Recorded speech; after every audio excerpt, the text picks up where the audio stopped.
Day 11 on the Appalachian Trail, 89 degrees, no shade. And a black bear coming straight at me. Walking straight towards me. This is where the trail starts to push back.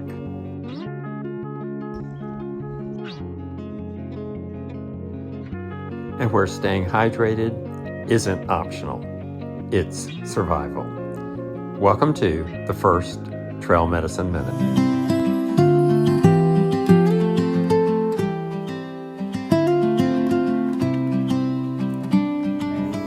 Over the next 2 days, I hiked 27 miles with about 5,000 feet elevation gain through the New York countryside to arrive at the Connecticut border.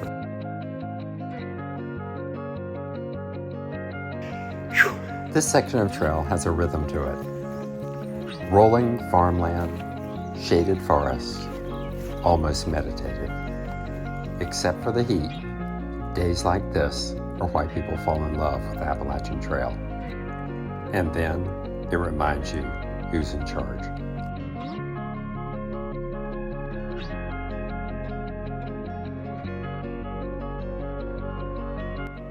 This is the Dover oak, estimated to be over 300 years old. It was already well established before the U.S. even existed. Out here, you get a different sense of time. I've been looking forward to this for a long time. An actual train stop right on the trail. You can step off a commuter train from New York City and be hiking within minutes. It's a strange intersection of two very different worlds.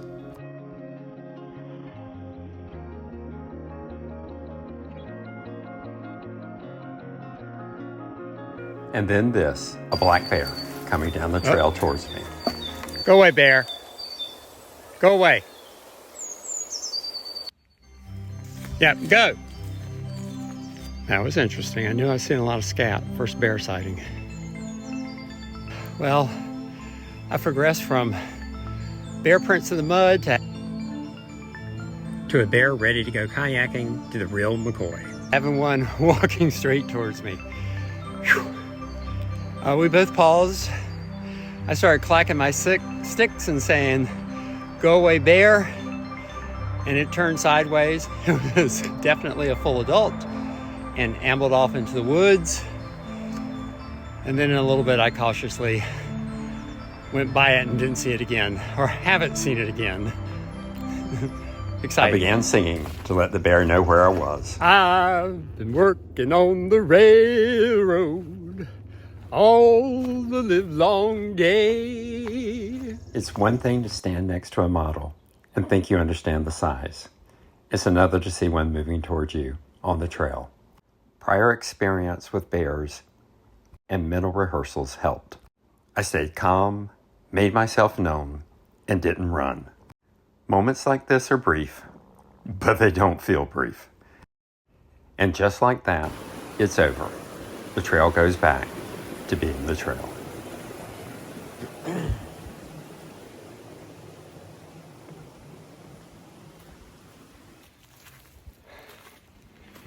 Today on trail is hot. 75 degrees when you're going uphill, sometimes in the sun, is hot. And the next 3 days are going to be excruciating with highs 85 to 90 degrees and not always good water sources. I have a history of not drinking enough water. So this time I've been drinking on schedule, at least something every 30 minutes.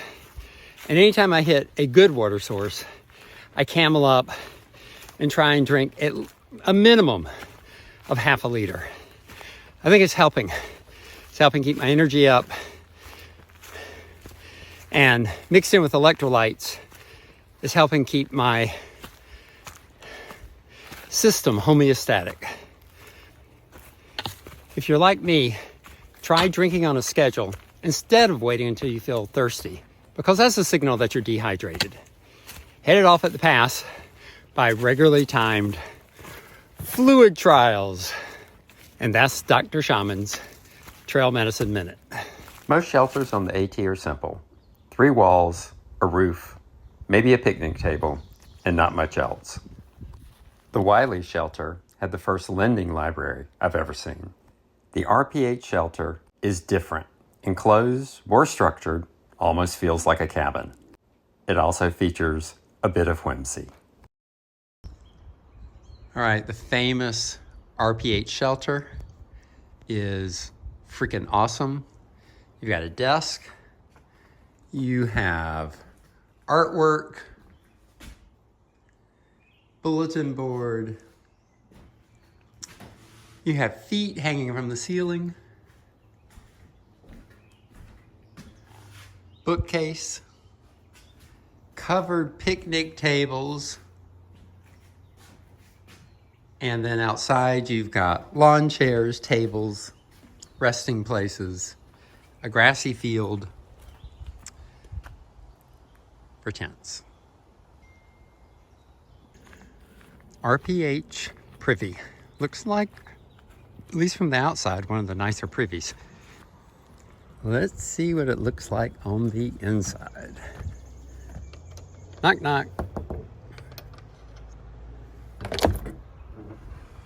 Not, wow, a flush handle? That's got to be apocryphal. Skylight. There's a bee in here. Artwork. More artwork. Mesh, doesn't really smell. Wipe your paws. Seemed like an A to me. This is the telephone of the wind, a place to speak to someone you've lost. There's no connection, at least not in the usual sense. But out here, in a setting like this, it doesn't feel out of place. The trail isn't just physical. It has a way of opening up space for reflection.